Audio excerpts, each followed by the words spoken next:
ನದಿಯೇ ನದಿಯೇ ನದಿಯೇ ರಾಜನ್ಯಾರು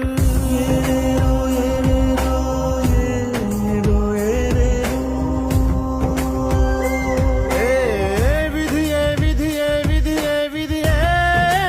ವೀರನ್ಯಾರು ಒಂದು ಊರಿನಲ್ಲಿ ಒಬ್ಬ ಪರಾಕ್ರಮಿ ರಾಜ ಇದ್ದ ರತಿಯಂಥ ರಾಣಿಯೊಡನೆ ರಾಜ್ಯಭಾರ ಮಾಡುತ್ತಿದ್ದ ತಾನು ತನ್ನ ಪ್ರಾಣನೇ ಪಣವಾಗಿರಿಸಿ ಕಾಪಾಡೋ